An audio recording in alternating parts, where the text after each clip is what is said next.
기쁜 마음으로 좌우 옆분과 인사 나눕시다. 사랑합니다. 축복합니다. 인사합시다. 저는 매년 1월이면 축복의 열쇠 같은 설교를 합니다만은 이번 주에는 네 번째 헌금에 관련된 이야기를 하려고 합니다. 1997년도부터 1998년도 사이에 우리나라는 엄청난 바로 쓰나미가 덮쳐왔습니다. 그것은 바로 우리나라의 외환 보유가 바닥이 나는 바람에 어쩔 수 없이 IMF 구제금융을 받을 수밖에 없었고, 그 구제금융을 받는 대신에 어떤 일이 벌어지냐면 우리가 가지고 있는 금융시장과 모든 권한들을 송두리째 빼앗기고 말았습니다. 그래서 결국은 모든 중소기업들이 줄도산이 이루어지게 되고 실업자들이 급증이 되면서 이제는 가정에서 가장이 완전히 직장을 잃어버리다 보니 결국 가정은 해체되고, 그로 인해서 많은 실업자들에 의해서 결국은 노숙자들이 발생이 돼서 결국 역전이든지 전철이든지 어느 공간이든 공간만큼 거기에 사람들이 미어 터질 만큼 신문지로 쪽잠을 자는, 새우잠을 자는 그런 현상들을 우리가 깊이 경험한 아픈 경험을 가지고 있습니다. 그런데 오늘 본문에 보게 되면 우리나라가 겪었던 것보다는 상상할 수 없을 만큼 엄청난 그런 고난과 아픔의 역사를 가지고 있는 민족이 또 하나 있습니다. 그 민족이 어떤 민족이냐고 말한다면 오늘 본문에 소개해주고 있는 이스라엘 민족이라고 하는 것입니다. 이스라엘 민족의 역사를 보게 되면 그들이 망하게 됐던 이유를 오늘 성경에서 언급을 하고 있는데, 여기 9절에서 나오는 말씀을 보게 되면 너희가 저주를 받았느니라고 말합니다. 근데 망하게 됐던 것은 누구의 저주를 받았냐면 어떤 환경에 의해서 저절로 저주를 받은 것이 아니라 하나님이 직접적으로 개입하여 주셔서 이스라엘을 아주 저주해 버렸습니다. 그 이유가 뭐냐라는 겁니다. 그 이유가 뭐냐고 하면 첫 번째는 그들이 하나님을 떠났기 때문에 그렇다는 것입니다. 그들은 어떤 민족입니까? 하나님께로부터 여러 열방 가운데 특별하게 하나님의 부름받은 민족입니다. 그래서 그 민족을 어떤 민족이라고 말하냐면 성민이라고 말합니다. 그 나라를 통해서 전 세계의 열방을 주께 인도하라고 하는 특별한 특권을 부여받았습니다마는 그 특권을 망각시켜버리고 하나님의 뜻에 거절해서 떠나고 말았다라고 하는 것입니다.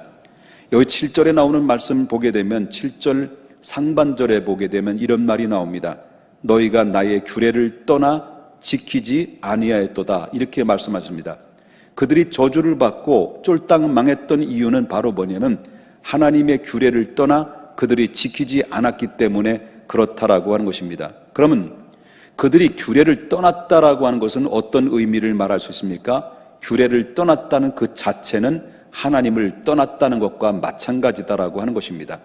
그렇다면 규례를 떠났다는 것은 어떤 의미를 가지고 있느냐라고 말씀드릴 때 이것을 여러 가지 의미가 있습니다만은 종합적으로 한마디로 표현한다고 한다면 하나님 앞에 드려지는 예배, 다시 말한다면 거룩한 제사의 타락이 찾아왔다는 것을 보게 된다는 겁니다. 그렇기 때문에 구약의 마지막 성경을 보게 되면 말라기가 마지막 성경인데 말라기서의 마지막 전에는 학개, 스가랴, 말라기로 이어집니다. 그런데 학개 시대에 학개 선지자가 활동했던 그 시대는 어떤 시대냐고 말한다면 하나님께로부터 이스라엘 죄를 범함으로 말미암아 바벨론에 의해서 망해버립니다. 그 바벨론에서 포로 생활을 끌려가가지고 포로 생활을 70년 동안 하게 되죠. 70년 만에 귀환을 합니다. 그래서 학개 선지자의 주도하에서 70년 만에 귀환해서 그들이 첫 번째 단행했던 것이 바로 뭐냐고 말한다고 한다면 무너진 성전을 재건하는 것이었습니다. 그 무너진 성전을 재건하는데 저들은 열의를 다해서 재건을 합니다. 과거에 우리의 잘못된 것을 회개하고 다시 무너진 성전을 재건하자 마음이 하나가 똘똘 뭉쳐서 그 재건을 하는 데 있어서, 그런데 재건하는 데서는 마음대로 뜻대로 안 될 수도 있죠. 거기는 반대의 세력도 있을 것이고 그 지역에서 오랫동안 살았던 주민들이 여러 가지 방해 공작으로 인해서 결국은 재건하는 데 중단되고 말았습니다. 그 중단된 15년 동안 중단되다가 기어코 결국은 다시 재건하는데 성공을 하게 됩니다. 이 성전을 재건함에 있어서 바로 뭐냐면 성전이 재건하게 되면 이스라엘 백성들의 마음속에는 성전이 재건하고 하나님의 영광이 다시 임하게 되면 우리나라, 우리 이스라엘 백성들의 살림살이가 좀 나아지지 않겠느냐라는 기대감을 가지고 있었습니다마는 그러나 그들에게 찾아온 것은 별반 다를 바가 없었다라고 하는 것입니다. 포로 생활에 돌아왔는데 포로 생활 다 끝나고 돌아오는데 무슨 기반이 있었겠습니까? 이미 그들은 빈털터리를 가지고 다시 어려운 가운데서 자기 본국으로 돌아와다 보니까 없는 살림, 있는 살림, 찌들었던 살림들을 다 이제 그런 와중에서도 불구하고 탈탈탈탈 있는 거 없는 거 다 걷어서 건축원금을 합니다.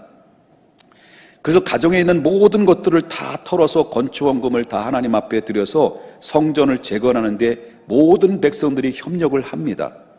백성들은 어렵게 헌신해서 성전을 재건을 했습니다마는 재건을 해놓고 나서 분명히 하나님께서 내가 이렇게 헌신을 했으니 하나님께서 이 민족에 이렇게 복을 주시고 우리의 가정에도 이렇게 복을 주실 줄 기대를 했는데 기대하는 것과는 결국 복은 받기커녕 어떤 전보다 더 나아진 것이 없더라고 하는 것입니다.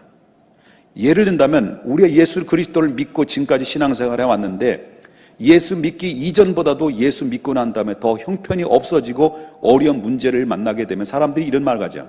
내가 예수 믿었더니 별반 다를 바가 없구나. 더 어려움이 있구나.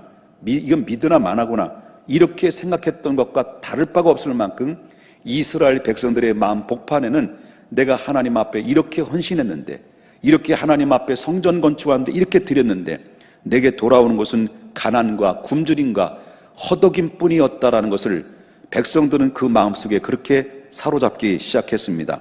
그러다 보니까 내가 제일 먼저 드려야 될 하나님 앞에 예배를 점점 예배를 드려야 되는 그 예배에 대해서 바로 희망이 사라지게 되고 회의감이 생기게 된다는 겁니다. 예배 드려야 뭐래? 예배를 하나님 앞에 드려야 뭐야? 내게 돌아온 건 없는데 라고 한 이 실망감과 좌절감에 의해서 예배에 대해서 회의감을 들이고 그리고 실망감이 들기 시작했습니다. 그러므로 말미암아 이스라엘 백성들은 점점 예배에 대한 관심이 사라지고 타락의 길로 그때 또다시 접어들고 추락하고 말았다라는 것을 보게 됩니다. 그 타락의 현상 중에 하나가 바로 뭐냐고 말한다고 한다면 이방신을 한번 섬겨볼까라는 것입니다. 다시 말한다면 하나님의 시선이 빼앗기다 보니까 주변의 좌우로 살피니까 그 이방신을 섬기라고 손짓하는 유혹의 손길들은 저들은 시야에 들어오기 시작합니다. 그리고 나서 이방인을 섬겨볼까 해서 이방인들을 섬기는 우상들에게 결국 어떻습니까? 서서히 그들은 받아들이기 시작합니다. 하나님을 대신해서 저들은 우상이 들어오기 시작합니다. 그래서 이방인들이 섬기는 우상을 한편으로는 하나님을 섬긴다고 실질적으로 주님 앞에 나온다 하지만은 또 한편으로 볼 때는 이방인이 섬기는 우상들을 귀신들을 받아들이면서 저들은 결국은 혼합 종교로 변질되고 말았다라고 하는 것입니다. 그들의 본질은 하나님의 백성이었습니다. 하나님의 택하여 부름받았습니다. 제사장 나라였습니다. 율법을 받았습니다. 그리고 또한 하나님의 할례받은 민족입니다. 아브라함의 족속입니다. 그런데도 불구하고 저들은 습관처럼 이방인을 섬기고 하나님을 배반하는 이런 배교의 역사들이 그들의 삶의 흔적이라고 하는 것을 보게 된다라고 하는 것입니다. 그러다 보니까 함께 살고 있는 아내를 버려버립니다. 그리고 이방 여인에게 찾아가서 바로 뭐냐면 통혼을 해버립니다. 그러니까 한마디로 말한다면 그 이스라엘 백성들은 점점 하나님께로부터 관심이 멀어지고 하나님에 대한 관심이 멀어지고 이제 우상숭배에 완전히 빠져들어가는 이런 옛날에 하나님께로부터 저주받기 이전의 행실을 그대로 또 다시 한번 답습하는 이런 모습들을 우리가 목격할 수가 있다라고 하는 것입니다. 이렇게 예배 본질을 잃어버리니까 어떤 현상이 일어납니까? 어떤 현상이 일어납니까? 그 중에 첫 번째 두드러지게 나타난 바로 또 한 가지 나타나는 것은 하나님의 것을 손대기 시작합니다. 첫 번째는 하나님을 떠났습니다. 규례를 떠났다는 것은 하나님을 떠나는 것이고 두 번째로 찾아온 것은 그들이 저주를 받게 됐던 것은 하나님의 것을 손대기 시작했다라고 하는 겁니다. 여기서 8절 상반절에 보면 이렇게 나옵니다. 뭐라고 말하냐면 사람이 어찌하여 누구의 것을 도적질하느냐입니까? 사람이 어째 누구 것을 도둑질하느냐? 하나님의 것을 도둑질하겠느냐? 이렇게 말씀합니다. 그것은 도둑질이라는 말이 나옵니다. 하나님 것을 도둑질했다는 말이 나오는데 여기에 상반절 8절 상반절에 보면은 곧 도둑질한 것이 무엇을 도둑질했느냐라고 하나님께서는 말씀하십니까? 곧 11조와 봉헌물이라고 말합니다. 자, 믿음이 충만했을 때는 11조와 봉헌물은 기쁨에 드렸습니다. 여러분, 믿음이 충만했으면 예배 본질을 끝까지 지키고 나갔을 때는 언제나 그들에게는 감사와 감격이 넘쳤습니다. 뭐 드리는 것이 아깝지 않습니다.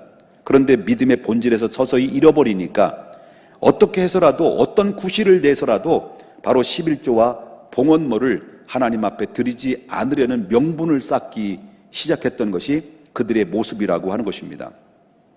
그러다 보니까 그 당시의 제사장들은 무엇을 가지고 생활했습니까? 제사장들이나 레위인들은 성전에서 예배를 인도하는, 제사를 인도하는 자들인데 그들은 먹고 사는 것은 일반의 다른 백성들이 성전에 와서 10의 1조와 봉헌물을 드려야만이 그것을 가지고 예배당에서 일하고 있는 제사장들이나 바로 레위인들이 그것을 가지고 먹고 살았다는 거예요. 11조와 봉헌물을. 그러나 백성들이 엉뚱한 귀신들에 사로잡혀서 바로 우상을 섬기려다 보니까 결국 성전에 찾아오는 사람들이 서서히 사람들의 숫자가 줄어들기 시작하면서 어떤 현상이 일어나느냐? 자동적으로 11조와 헌금과 봉헌물을 드린 사람들이 사라지게 됩니다. 그 사라지다 보니까 자동적으로 그 결과로 성전에서 일하는 레위인들이 생계 문제가 발생이 됩니다. 제사장도 생계의 문제가 발생이 됩니다. 그러다 보니까 생계 위협을 받다 보니까 그 세상에 소위 말한다면 성전에서 일하고 있었던 이 제사장들이나 레위인들은 한 사람 두 사람씩 성전에서 빠져나가기 시작합니다. 왜? 먹을 게 없으니까. 백성들이 11조를 드리지 않으니까 먹을 생계 문제가 발생되니까 성전에서 빠져나가기 시작합니다. 그리고 이제는 자기가 생활을 전선에 띄워서 바로 일터에 나가서 생활을 하고 거기서 벌어 먹어야 되는 이런 상황이 있게 되다 보니까 그들이 교회 또 성전에 들어와서 예배를 인도하도 그 예배 인도가 제대로 인도하는 마음의 정신이 있겠냐라고 하는 거죠. 그러다 보니까 예배에 대한 타락과 불법과 편법이 예배 속에 다 그 안에서 들어가기 시작했다는 거, 흘러 들어오기 시작했다는 거죠. 원래 백성들이 예물을 가지고 왔을 때는 제사를 드릴 때 예물을 할 때는 반드시 흠없는 제물을 가지고 와야 된다는 거예요. 양도 그렇고 소도 그렇고 모든 제물들이 흠이 없는 것을 바쳐야만 됩니다. 그런데 원래 백성들이 가져온 이 예물을 어떻습니까? 그 예물을 가져오긴 가져왔는데 그때 당시에 하나님 앞에 얼마나 타락한 모습으로 형식적으로 제사를 드렸는지 그 사실에 대해서 말라기는 신랄하게 바로 고발을 하고 있습니다. 그들의 행태를. 자, 말라기에서 1장 8절을 한번 보겠습니다. 그들이 어떤 제사를 드렸는지. 자, 만군의 여호와가 이르노라. 너희가 무슨 제물이요? 눈먼 희생 제물을 바치는 것이 어찌 악하지 아니하며 뭘 드렸다는 거죠? 그 다음에 저는 것과 병든 것을 드리는 것이 어찌 악하지 아니하냐. 이제 그것을 그 병든 것과 저는 것을 그것을 너희 총독에게 갖다 줘봐라. 다시 말하면 대통령이 갖다 줘봐라. 그러면 그것을 기뻐 받겠느냐라고 했던 이야기죠. 그런 얘기를 했다는 거죠. 그러면 근데 이 제사장들은 바로 뭡니까? 그 병든 것과 흠이 있는 것들을 전부 다 받아들입니다. 받아들이고 그리고 그걸로서 제사를 드립니다. 그 병들고 흠없고 저는 이 병든 제물들을 받아들이는 대신에 그냥 대충 그냥 돈만 받는 거예요. 그래서 돈을 찔러주면 그것을 받으면 누이 좋고 매부 좋고 그냥 자연스럽게 그 허물을 보지 않고 그냥 제물로 드려지는 그저 형식에 지난 모습으로 타락한 형식으로 악순환이 계속되어 왔다라고 하는 것입니다. 그래서 이스라엘 온 나라가 결국 어떻습니까? 그들이 망한 이유는 두 가지로 지금까지 이야기를 했습니다. 하나는 하나님을 떠났다는 거예요. 하나님의 규례를 떠났다는 것은 곧 하나님을 떠난 것이고, 몸뚱아리는 교회를 왔는데, 몸뚱아리는 제사 드리러 왔는데 마음이 없는 제사, 타락한 제사, 아무런 의미 없는 제사를 드렸고, 또 한 가지 두 번째는 거기에 봉헌물 11조와 봉헌물에 손을 대기 시작했다라고 하는 것입니다. 하나님께 드려야 될 것을 도둑질했다, 이런 얘기를 하는 것입니다. 그래서 8절부터 9절에 나오는 이 두 구절 속에는 바로 반복적으로 나오는 단어가 특징적으로 나오는 것이 바로 뭐냐면 도둑질입니다. 이 8절부터 도둑질이라는 말을 9절까지 4번씩이나 반복적으로 이야기를 하고 있다라고 하는 것입니다. 여러분, 인터넷을 보게 되면 11조에 관련된 글들이 많이 올라와 있습니다. 11조에 관련된 올라온 이 내용들을 여러분이 보셔서 알겠습니다만은 동영상이든지 또 거기에 대해 글들이 많이 올라오는데 그 11조에 관련된 글들을 읽어보면 대부분 90% 이상이 11조를 말하는 목사와 교회에 대해서 완전히 잘못됐다라는 비판적인 이야기들이 더 상당한 부분이 차지하고 있고 상당한 분량이 차지하고 있다는 것입니다. 심지어 바로 목사들 중에서도 심지어 교회에서 강단에서 10의 1조를 강조하는 목사님들은, 다시 말하면 목사들은 완전히 잘못됐다라고 매도를 하는 목회자들도 많이 등장이 되어 있습니다. 몇 년 전에 자살한 어떤 목사님은 이런 말을 했습니다. 자살한 목사님이 이런 말을 했어요. 한국교회 목사들은 11조를 이용해서 삥을 뜯는다라고 했습니다. 제가 11조를 여러분 설교를 하고 있습니다. 그분의 말에 의하면 지금 제가 무슨 짓을 하고 있습니까?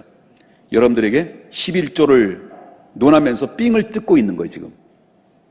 웃지도 않네요.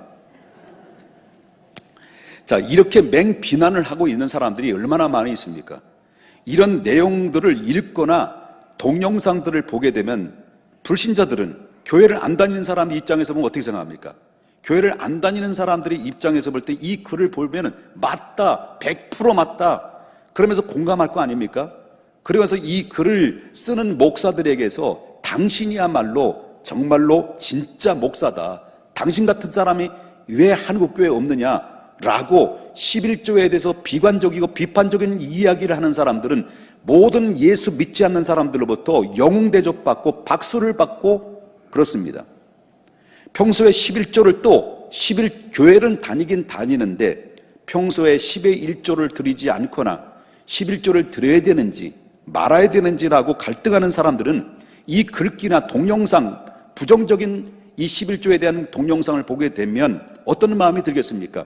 아, 이 주장이 맞을 수도 있겠구나 라고 하다 보면 바로 뭐냐면 명백한 복음의 소식으로 들리지 않게 되고 결국 어떻습니까? 내가 드려야 될 모든 10의 1조와 헌금에 대해서 회의감을 갖게 되는 부정적인 사람으로 전락하는 일들이 얼마나 많이 있습니까? 왜 그렇습니까? 성경을 정확하게 본질을 이해하지 못하면 충분히 그런 오해의 소지가 분명히 나타날 수 있다는 것을 보게 된다는 것입니다. 그렇다면 이렇게 비판하는 사람들이 글귀나 동영상에 나돌아다니는 이들이 11조에 부정적으로 이야기하는 사람들이 과연 성경적인 이야기일까라고 하는 것입니다. 저는 아니다라고 말하는 겁니다. 여러분, 10의 1조를 부정하고 11조를 폐지론자들이 부정하는 사람들은 물론 나름대로 이유가 있습니다. 나름대로 거기에 근거를 제시합니다. 그래서 근거를 제시하는 것 중에 첫 번째가 그들이 뭘 주장하고 있습니까? 예수님이 이 세상에 오셔서 십자가를 통해서 율법을 완성시키시고 폐했기 때문에 율법이 폐함과 동시에 11조도 폐해졌는데 11조도 당연히 없어졌는데 11조를 드릴 의무가 어디 있느냐라고 그들은 이렇게 이야기를 합니다. 율법이 폐했기 때문에 11조도 당연히 없어져야 된다, 이렇게 말합니다. 여러분, 11조를 설교하는 한국교회 목사들은 어떻게 매도를 합니까? 여러분, 어떤 분들은 말합니다. 11조는 이미 율법이 폐해졌다. 아까도 말했지만 폐해졌다. 목사들은 이것을 가지고 꼬드려서 삥 뜯는 이 수단에 불과한 것이고, 그래서 결국 그 11조를 통해서 고급 승냥차를 타고 집을 장만하고 개인적인 돈으로 착복하는 바로 이런 모습으로 타락한 목사로 완전히 몰아세우는 경우들이 얼마나 많이 있습니까? 그렇다면 과연 그들이 말하는 것처럼 11조는 율법과 함께 폐해졌느냐라고 하는 것입니다. 그러나 저는 이렇게 얘기할 수 있습니다. 절대 그렇지 않다라고 하는 것입니다.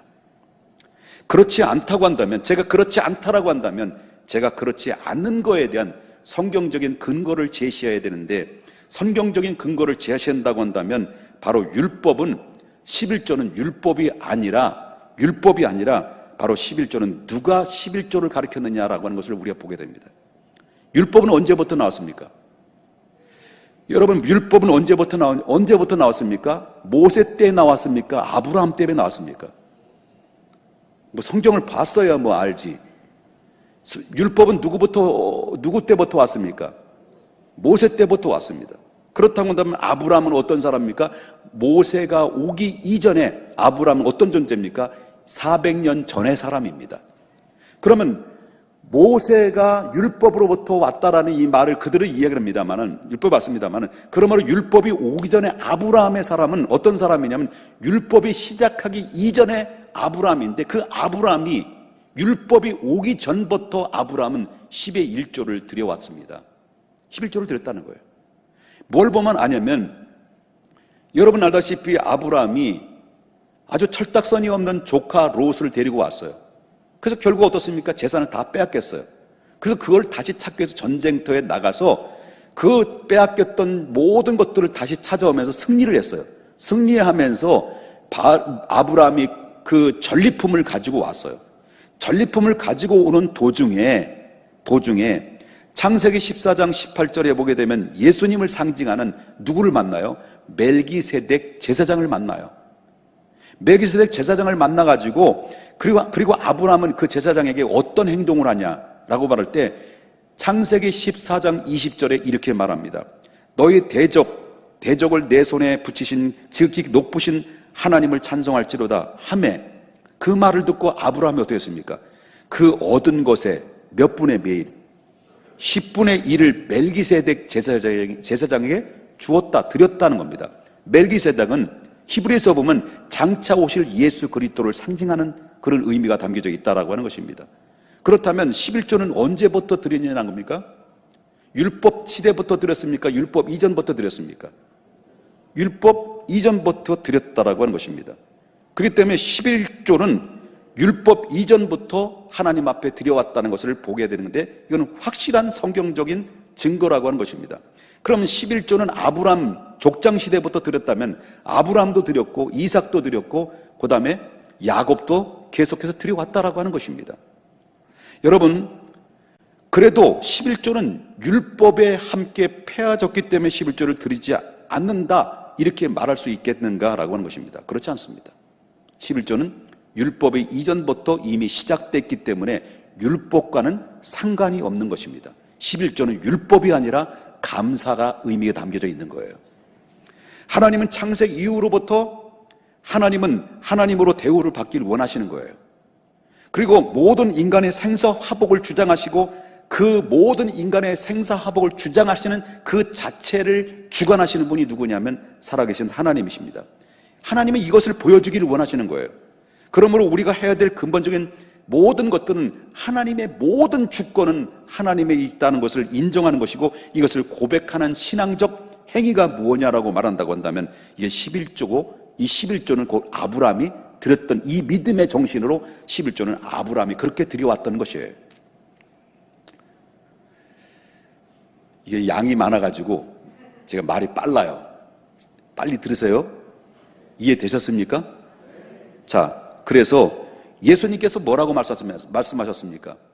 아브라함의 이런 정신을 가지고 이 모든 것이 당신의 주권입니다, 당신께로부터 왔습니다, 모든 복은 하나님께서 주시는 겁니다라고 완전히 하나님을 신뢰하고 하나님의 축복의 근원을 인정해 드리고, 그리고 모든 것을 감사한 뜻에서 기쁨으로 아브라함이 드렸다고 한다면 예수님께서 그 아브라함의 드린 행위에 대해서 우리 믿음의 사람들은 어떻게 닮아야 되느냐, 이렇게 예수님이 도전을 줬어요. 그것이 바로 요한복음 8장 39절에 이렇게 말합니다. 요한복음 8장 39절 이렇게 말합니다. 대답하여 이르되 우리 아버지 아브라함이라 하니 예수께서 이르시되 너희가 아브라함의 자손이면 아브라함이 뭐라 그랬습니까? 행한 일들을 너희도 행할 것이거늘 너희가 아브라함의 자손이 너희들도 아브라함 행한 일들처럼 너희들도 행하라고 하는 것입니다. 이 말에 의하면 이 질문이 그렇지 않습니까?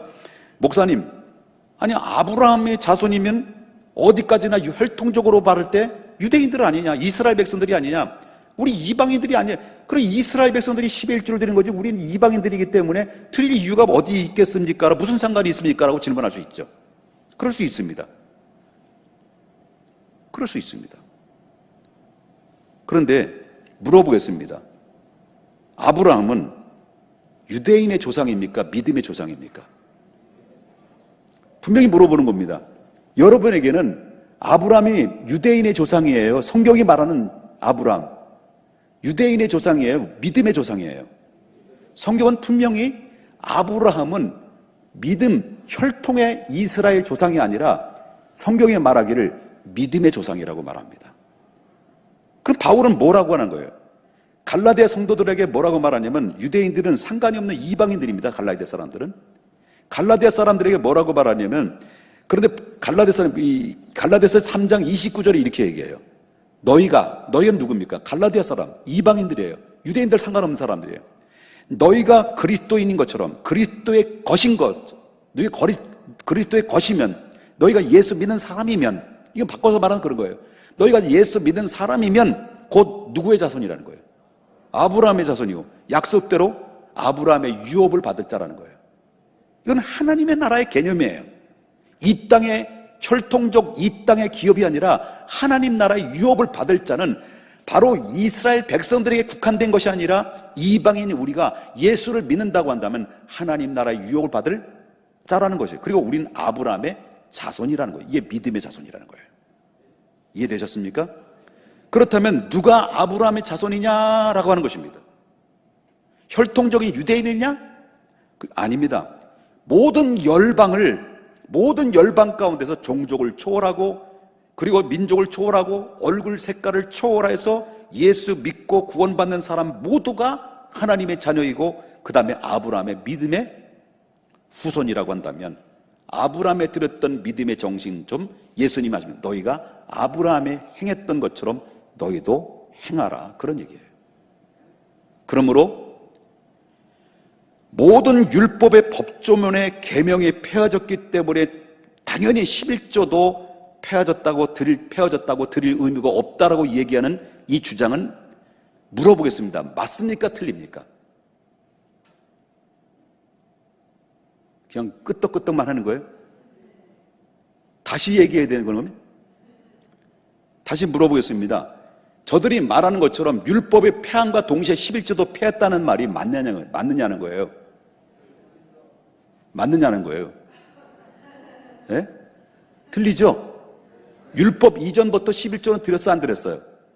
드렸기 때문에 율법과는 상관없는 거예요. 이거는 율법과 상관없는, 이건 율법에 상관없는 거고 이건 뭐 어디에 개념이 드는 겁니까? 감사의 고백이 되는 거예요. 당신의 주권을 인정합니다. 그래서 기쁨으로 드리는 거예요. 이게 11조의 정신이 그 안에 들어있다는 것을 보게 된다는 거죠. 두 번째로 11조에 대한 반대론자는 이렇게 말합니다. 야, 예수님도 11조에 대해서 말한 적이 없지 않느냐? 근데 뭐 자꾸 11조를 자꾸 바치라고 하느냐? 이렇게 반대론자들은 이야기를 합니다. 정말 성경에서 그럴 거예요. 그렇게 얘기했을까요? 그러나 성경을 보십시다. 예수님이 11조에 대해서 뭐라고 얘기했는지. 마태복음 23장 23절을 보겠습니다. 마태복음 23장 23절에 이 말씀은 11조는 드리긴 드리는데 그들에 드려지는 정신이 잘못되어 있는 11조, 하나님이 아무런 감동과 감화를 받지 않는 11조를 드리는 이 바리새인들을 향해서 비판하는 겁니다. 11조를 드리는 것을 비판하는 것이 아니라 11조를 드리는 자세를 비판하는 그 예수님의 말씀이 여기에 다 들어있어요. 그렇다면 바리새인 드릴 때 예수님 뭐라고 그랬습니까? 화 있을진저 뭐라고 그래요? 외식하는 서기관들과 바리새인들이요. 그러면 그 다음에 예수님께서 말하고 나서 뭐냐면 너희가 박하와 희양과 근체의 11조는 드렸다는 거 안 드렸다는 거예요? 드렸는데 드리긴 드리되 율법에 더 중한 바 뭐를 버렸다는 거예요? 정의와 긍휼과 믿음은 버렸도다. 그렇지만 예수님이 그 이후부터 굉장히 중요한 얘기를 해요. 그렇다면 앞으로 너희들이 무엇을 어떤 마음으로 하나님 앞에 10의 1조를 드려야 될 것인지, 그러나 이것도 행하라고라는 말은 뭡니까? 너희가 여태까지 11조를 드려왔던 것을 계속 행하라는 거예요. 드리라는 거예요. 예수님이 11조를 드리지 말라는 얘기가 아니고 행한 것처럼 그대로 드려라는 거예요. 그러나 뭘 버리지 말라는 거예요? 뭘 버리지 말라는 거예요? 예? 정의와 국률과 믿음을 버리지 마라. 이해되셨습니까? 이것은 무슨 말이냐면 11조는 박하와 희양과 근처의 11조인데 그들이 11조는 드리긴 드렸는데 문제는 이 바리새인들이 진실이 담겨져 있지 않는 믿음이 담겨져 있지 않고 형식으로 마땅히 내가 드렸다라는 자랑과 자부심을 갖기 위해서 그냥 형식으로 드렸던 그 11조는 아무런 의미가 없다라는 것을 책망한 거예요. 그렇다고 해서 11조를 폐했느냐, 11조를 드리지 말라고 했느냐? 아니요, 이것도 행하라고 했던 거예요. 이해되셨습니까? 그러니까 이 책망에 내리신 그 예수님의 결론이 뭡니까? 마태복음 23장 24절에 아까도 말한 것처럼 이것도 행하고 저것도 버리지 마라. 분명히 말씀한 이것도 행하고 저것도 버리지 말라는 말씀은, 이것도 행하라는 말씀은 분명히 무엇이 얹혀져 있습니까? 여기에 이것도 행하라는 이 말씀에 얹혀진 게 뭘까요? 11조가 얹혀진 거예요. 11조가 얹혀진 거예요. 지금 드렸던 11조는 철저하게 드리라는 거예요. 근데 뭘 드리라는 거예요? 뭐같이? 공의와 정의와 믿음으로 드려라. 믿음으로 드려라. 영혼 없는 11조 아무런 의미가 없다는 거예요. 감사 없는 11조 아무런 의미가 없다는 거예요. 믿음으로 드리지 않는 것 아무런 의미가 없다는 거예요. 이것을 예수님께서 신랄하게 비판했다는 거예요. 그렇다고 해서 11조를 폐지했느냐? 그렇지 않다. 절대 그렇지 않다는 거예요.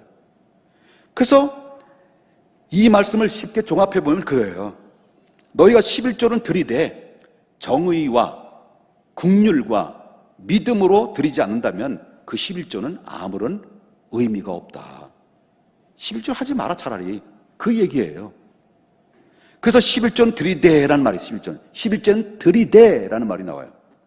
그것을 이 말씀을 통해서 우리가 분명히 알고, 예수님은 11조를 하지 말라고 한 적도 없고 오히려 10의 1조를 하라고 하는 이 말씀을 강조했는데 예수님 그렇게 한 적이 없다라고 하는 이 얘기는 성경을 안 읽어본 사람들이 얘기합니다.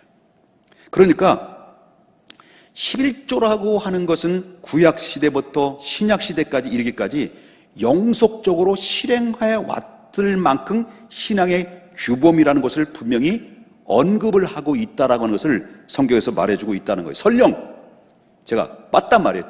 당신들이 율법으로 폐했던, 그리고 또 예수님의 11조에 대한 이야기를 하지 않았으니 11조를 이야기하는 것이 합당치 않다. 좋단 말이에요. 내가 11조 여러분 안 들어도 됩니다. 지금부터. 네? 내가 이렇게 얘기했다는 거예요. 지금 11조를 안 들어도 된다. 그러면 자, 초대교회의 정신은 11조를 그대로 이어왔다라고 저는 믿고 있어요. 근데 설령 그들이 말처럼 11조가 잘못됐다고 하자는 거예요. 그렇다고 해서 초대교회 이후부터 바울 사도가 활동했을 때 시대에 하나님 앞에 헌금을 안 드렸을까? 예? 그러면 그들이 드린 헌금이 뭐냐? 물론 11조에 대한 언급을 한 적이 없어요. 바울 사도는.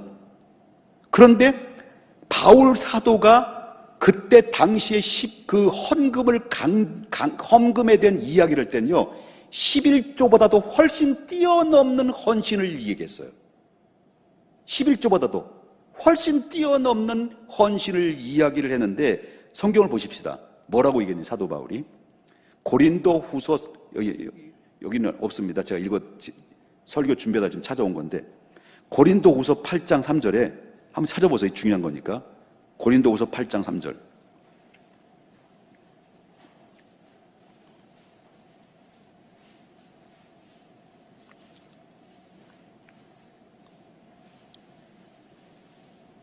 고린도 후서 8장 3절입니다.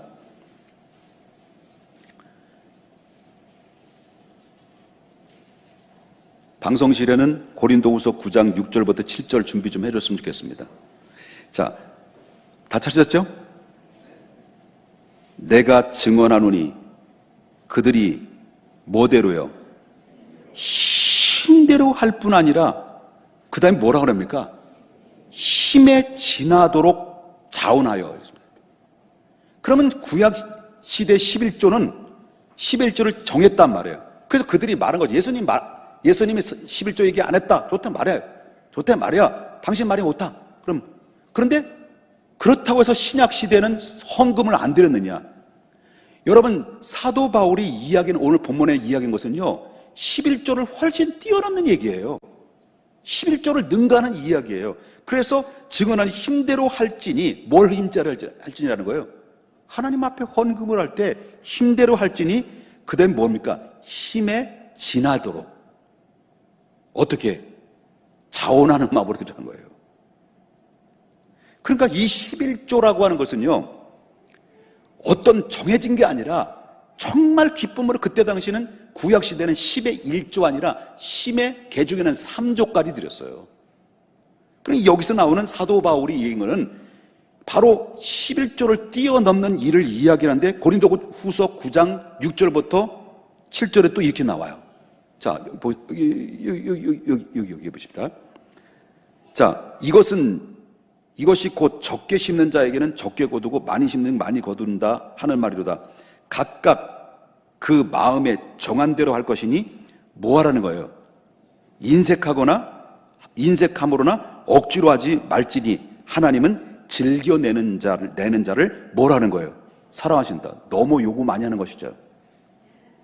그죠? 여러분, 이것은 11조라는 개념을 뛰어넘는 어마어마한 헌신을 이야기를 하는 겁니다. 그것은 사도 바울의 마음속에는 이 하나님이 이 모든 은혜를 우리에게 공급했는데 내 영혼을 구원해 주시고 살아갈 숨을 쉬게 하시고 내가 주의 사역을 할 수 있게 해주시고 내가 하루하루를 행복하게 살 수 있는 꿈 있는 삶을 살게 하신 그 은혜를 생각하면 내 몸을 불사르게 내어준다 하더라도 부족하지만, 내가 만약에 하나님 앞에 헌신을 한다고 한다면 11조를 뛰어넘는 힘대로 할 뻔이라 힘에 지나도록 나는 할 것이다. 이걸 이야기한 거예요. 이걸 얘기한 거라는 거예요. 바울의 정신은 비율이 아니에요. 자유함이에요.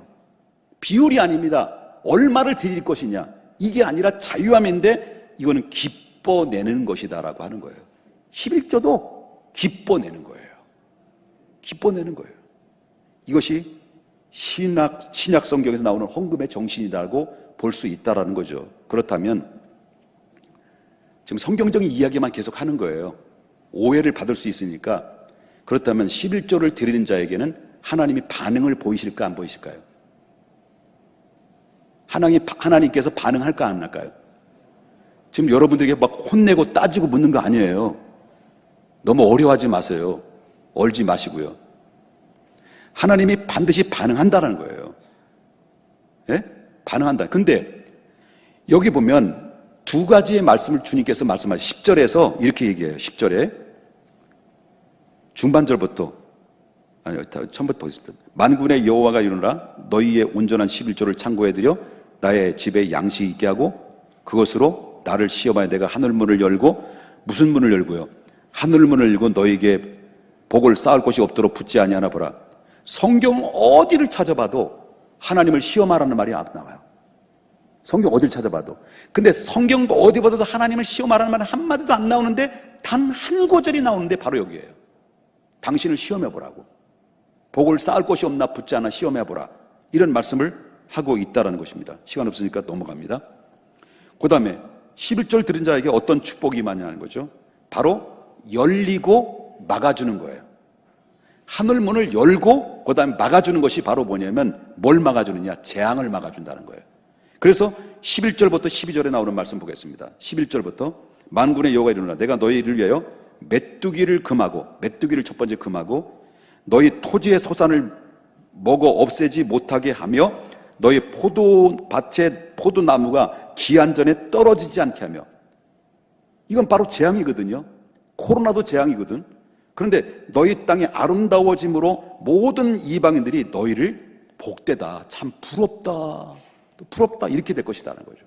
그러니까 하나님 앞에 믿음으로 감사함으로 내가 복을 받기 위해서 드리는 것이 아니라 하나님 모든 것을 주셔서 감사합니다. 은혜에 대한 보답적 행위로 하나님 앞에 드려졌을 때 하나님께서 우리의 드려지는 모습을 보면서 첫째는 하늘 문을 열어주시고 이 땅에서 재앙을 막아주는 거예요. 그러니까 열고 닫는 거예요. 열고 닫아주는 거예요. 이게 열려야 되는데 닫히고 막혀야 되는데 열리는, 예? 재앙이 열리는 이런 것은 바로 저주죠. 이게 불행한 거죠. 이것을 우리 주님께서 이야기를 하고 있다는 거죠. 아멘입니까? 자, 지금까지 성경적 원리적 개념에 대해서, 개념과 결과에 대해서 말씀드렸습니다. 오늘 좀 마음의 여유를 가지고 지금부터 한 40분 정도 더 해야 되는 거니까 더 말씀을 들었습니다. 왜냐하면 이때 제가 기회죠. 1년에 딱 한 차례 설교를 하는 차례인데 이때 기회죠. 바쁘신 분 그 자리에 앉아주시기 바랍니다. 자, 지금부터는 11조 정신에 대해서 한번 말씀드리고 싶습니다. 11조 정신. 자, 돈에 대해서 돈 한번 생각해 보자는 거죠. 돈이라고 하는 것은 가치 중립적이에요. 가치 중립적이라는 것은 바로 뭐냐면 돈이 선이냐 악이냐 라고 하는 것을 말할 수가 없다는 거예요. 그러니까 이 사도 바울은 말하기를 뭐라고 말하냐면 디모데전서 6장 10절에 말하기를 뭐라고 그래요? 돈을 사랑함이 일만하게 뭐라 그래요? 뿌리라고 그랬어요. 돈은 사랑이 일만하게 뿌리라고 했어요. 많은 사람들이 생각하기를 돈 그러면 목사님들이나 성도님들이나 이길 때 돈 말할 때 돈은 악마야. 돈은 왼수 덩어리야. 그래 돈 벌어서는 안 돼. 검소하게 살아야 돼. 청렴결박해야 돼. 그렇게 해가지고 돈은 일만 악의 뿌리라고 자른 사람들을 그렇게 어떻습니까? 고정관념으로 갇혀져 있는 사람들이 많이 있다는 거예요. 그런데 사도 바울이 디모데에게 얘기하는 것이 돈이 악의 뿌리가 왜 뿌리가 되느냐? 돈은 사랑하기 때문인 거예요. 그 돈을 사랑함이 일만 악의 뿌리지 돈 자체가 일만 악의 뿌리가 아니다라고 하는 것입니다. 돈은 아무런 문제가 없는 거예요. 그런데 돈은 어디에 무슨 근거로 접근하면서 쓰느냐에 따라서 내가 쓰는 돈이 악으로도 사용할 수도 있고 선으로도 사용할 수가 있다는 것입니다. 그렇기 때문에 돈은 사랑하는 것이 아니라 사용하는 것입니다. 이게 귀하게 우리 집사람이 저한테 알려준 건데 여보 돈은 사랑하는 것이 아니라 사용하는 것이 이런 말을 저한테 자주 하거든요. 이거 받아 썼거든요. 근데 반응이 없네. 할렐루야. 돈은 사랑하는 것이 아니라 사용하는 거예요. 어떻게? 잘. 여러분 뉴스를 보게 되면 자주 접하는 게 뭐예요? 여러분 청문회 모든 장관 후보감들이 청문 삿대질하면서 뭐 가장 많이 얘기합니까? 세금 탈루, 부동산, 전부 다 무슨 관련된 얘기예요? 대답을 해야 빨리 끝나지. 돈에 대한 관련이에요, 다. 모든 것이 다 어디에 연루되어 있습니까? 다 돈에 대한 관계가 되어 있습니다. 그만큼 돈이라고 하는 것은 여러분 우리의 삶의 현장에서 영향력이 대단하다는 것을 보게 된다는 것입니다. 사람들은 돈을 지나치게 집착할 정도로 사랑하게 되면 어떻습니까? 그것이 온갖 제약의 온상이 되어버리고 있는 거예요. 이게 바로 뭐냐면 오늘날 정치 세계에 정말 썩어빠진 정치 자금들이 바로 흘러들어온 일들이 바로 그거 아닙니까? 그런데 그 돈에 대해서 거룩한 도구라고 생각한다면, 그 돈이 거룩한 도구라고 생각한다면 그 돈은 하나님이 기뻐하신 일에 좋게 의미 있게 사용될 뿐만 아니라 하나님 나라의 확장을 위해서 사용되는 데 있어서 매우 중요한 수단이 된다는 거죠. 저는 기도하고 있어요. 하나님 제게 100을 주시, 100억. 그 기도하고 있어요. 제가 은퇴를 하면 퇴직금을 줄 거 아니야. 안 주실래나? 40년 되는데 퇴직금 안 주실래요? 그럼 퇴직금 주면 제가 100억을 벌어지니까 딱 바치는 거예요. 나 그 꿈을 가지고 있어요. 퇴직금 딱 바치고 교회 빚 싹 갚아드리고 장학금 재단 쫙 만들고 엔터테인먼트 딱 회사 차리고 그리고 다음 세대 필요할 때 딱딱 지갑 딱 꺼내가지고 딱딱 그냥 제 꿈이 그거예요. 100억. 비웃는 건 건강에 안 좋습니다. 얼마나 멋집니까? 얼마나 멋져요. 내가 볼 때 내가 멋진 것 같아요. 여러분, 우리가 목적이 선하면 하나님 주시는 거예요. 난 그렇게 믿고 있습니다. 여러분, 예수님께서 돈에 대한 위험성을 얘기했어요. 돈을, 사랑에 대한 위험성. 누가복음 16장 13절에 너희는 하나님과 재물을, 하반절입니다. 하나님과 재물을 겸하여 뭐 할 수 없다는 거예요? 섬길 수가 없다. 우리가 돈을 사랑하면요, 그 돈 때문에 어디 자리까지 올라간다는 거예요? 하나님의 자리까지 올라간다는 거예요. 돈 때문에. 이게 그래요. 하나님 자리까지 올라가는 거예요. 그래서 예수님께서는 하나님과 재물을 겸해 섬길 수가 없다는 얘기를 하고 있는 건데, 만약에 우리가 신앙생활을 열심히 하는 이유가 바로 뭐냐? 그 이유는 뭐냐면 하나님을 잘 섬기면 쌓을 것이 없을 만큼 부어주시는, 그런 채워주시는 하나님으로 생각한다면 이거 하나님을 섬기는 것인지 돈을 섬기는 것인지 야리까리한 거 아닙니까?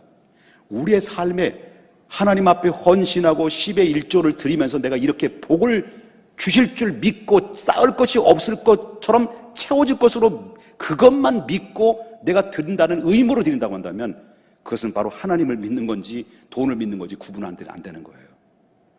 우리는 11조를 드려도 부도날 수도 있어요. 11조를 열심히 드려도 가난할 수도 있어요. 예? 그럴 수 있어요. 우리가 부유해도 하나님 앞에 드려서 하나님 11조를 부유할 수도 있고 가난할 수도 있고 망할 수도 있어요. 그럼에도 불구하고 11조는 내가 하나님께로 드림으로 말미암아 무언가 받으려는 목적이 아니라 이 모든 것이 다 하나님의 것이고 당연히 기쁨으로 감사한 마음으로 있든 없든 드려지는 정신, 이게 바로 11조의 정신이 담겨져 있다는 것을 우리가 보게 된다라고 하는 거예요. 여러분, 이제는 할 일이 더 많은데 다음 주에 해야 되나 보다. 다음 주에 또 들으실래요? 싫잖아. 그럼 더 해야지. 더 들으셔야지. 성질 나셔가지고 지금. 자, 이 말씀만 드리고 마치겠습니다. 11조의 가장 큰 정신이 어디 있습니까? 모든 것이 다 하나님의 것이다라는 정신에 다 들어있는 거예요. 모든 것이 하나님 것이다는 것이 다 거기에 다 포함되어 있는데, 그러게 11조의 정신은 율법이 아니라 아까도 말했지만 감사다는 거예요. 감사. 이 모든 것이 주께로부터 왔으니 다 주의 것입니다라고 고백하는 행위가 바로 뭐냐고 말한다면 11조라는 거예요.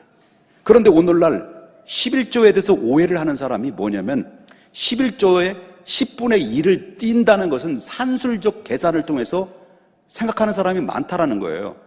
그럼 만약에 내가 100만 원의 월급을 받았는데 100만 원 중에 10의 1조를 드렸을 때 1은 내 거고 9은 하나님 것이다라고는 아니지. 1은 하나님 것이고 일은 하나님 것이고 9은 내 것이다라는 산술적 계산을 통해서 생각하는 사람이 많이 있다라고 하는 거죠. 그런데 성경이 말하는 시발점은 성경이 말하는 시발점은 11조는 뭐냐? 산술적 개념이 아니라는 거예요. 이것은 바로 11조는 바로 첫 것의 개념을 가지고 있다. 첫 것. 왜냐면 이 시간에 여러분 이 예민한 거를 잘 들어야 돼요. 그래서 저는 여러분 상세하게 말씀드리는 겁니다. 11조는 산술적 개념이 아니라 모든 것의 첫 것의 대표성을 가지고 있다는 것을 알아야 된다는 거예요. 그렇기 때문에 11조는 첫 것이다. 그래서 레위기서 27장 30절에 뭐라고 말하냐면 그리고 그 땅의 10분의 1 곧 그의 땅의 곡식이나 나무의 열매는 그의 10분의 1은 누구의 것이라는 거예요? 여호와의 것이니 여호와의 성물이라고 말했습니다. 이 첫 것이라고 하는 것은 히브리적 수 개념을 얘기해요. 그렇기 때문에 일이라고 하는 것은 전체를 대표성을 가지고 있다는 것을 보게 된다는 거죠. 여러분 아다시피 아담, 최초의 인간 아담이 한 사람의 죄를 범함으로 죄가 어디 왔습니까? 세상에 들어왔고 그 죄로 인해서 모든 사람의 죄를 졌다는 거예요. 아담의 죄를 진 거하고 우리하고 무슨 상관이 있습니까? 그런데 아담은 첫 것이에요. 인류의 첫 것이, 그것이 죄를 짐으로 말미암아 바로 우리 모두에게, 인류에게 그 아담 한 사람이 인류의 대표성이거든. 대표성이기 때문에 우리가 함께 죄를 짓게 되고 함께 죄의 결과를 얻게 되는 것처럼 10의 1조도 첫 것은 모든 전체의 대표성을 가지고 있기 때문에, 여러분 알다시피 장자가 죽어요. 이런 개념을 올 땐, 그래서 여러분 알다시피 장자는 만물의 기력이라고 그랬어요. 기력, 성경에 만물의 기력이라고 하는데, 여러분 알다시피 애굽에서 10가지 재앙 중에 마지막 재앙이 뭐예요? 애굽의 장자들이 다 죽어버렸어요. 그 장자가 죽었다는 것은 바로 뭘 죽음에? 애굽 전체가 죽었다는 얘기예요. 그 장자는 그 민족의 대표성을 맞추는데, 11조도 1이라고 하는 것은 전체 중의 대표성을 얘기하는 거예요. 이걸 바꿔서 말한다고 한다면 11조라고 하는 것은요, 모든 것이 다 하나님의 것이에요. 모든 것이 다 하나님의 것인데, 이 하나님의 것 중에서 하나를 드리며, 그리고 내가 그 남은 10의 구조를 가지고 하나님의 기뻐하시는 뜻대로 살겠습니다라는 고백이 담겨져 있는 상태에서 드려지는 것이지, 10의 구조는 내 거고 10의 1조는 하나님 거고, 그냥 내 마음대로 이 개념이, 모든 10의 1조는 모든 것이 다 하나님인데 그 첫 것을 하나님 앞에 전체를 드린다는 의미 속에 그 나머지 9은 하나님의 기쁘신 뜻대로 사용하겠다라는 결의로 담겨져 있는 것을 당해서 하나님 앞에 드렸을 때, 그 9을 어떻게 쓰겠습니까? 가치 있게 쓰는 거 아닙니까? 죄 짓는 데 쓰지 않는다는 거예요. 이런 개념을 정확하게, 첫 것을 드리는 11조 개념을 정확하게 이해하게 되면요, 10의 구조를 내 마음대로 내 뜻대로 쓰는 게 아니에요.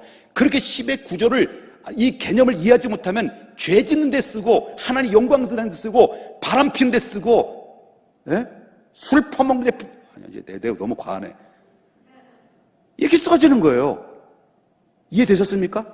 모든 것이 다 하나님의 것이고 10의 1조 대표성, 첫 것을 하나님 앞에 두며 나머지 9은 하나님이 주셨는데, 그 주신 것을 정말 하나님의 기뻐하시는 뜻으로 쓰겠다라는 이 결단으로 드려질 때, 그 11조는 온전한 11조로 인정받게 된다. 그런 얘기를 하고 있는 것입니다.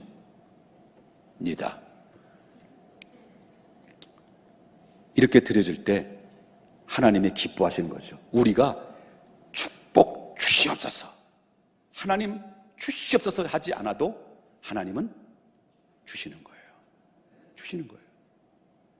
내가 하나님을 사랑합니다, 내가 믿습니다, 내가 하나님 주님을 의지합니다, 바라봅니다 라고 해놓고도 내가 하나님 앞에 드리는 부분에 있어서 인색하다고 한다면, 그것은, 그 믿음이라고 평가할 수는, 실질적으로 하나님의 은혜를 깨달아서 그리고 하나님 앞에 그 은혜의 감격과 감사에서 드려지는 고백은 아니다. 그 믿음의 고백, 그 믿음의 증거물이 뭐냐? 하나님 앞에 헌신으로 드려지는, 그때 하나님 앞에 진정한 믿음의 증거물이 된다는 것을 믿으셔야 될 줄 믿습니다. 장시간 동안 듣기 싫은 설교 들어줘서 대단히 감사하고요. 다음 주부터는 25분입니다. 25분 기도하겠습니다. 거룩하신 하나님, 주님의 은혜와 사랑을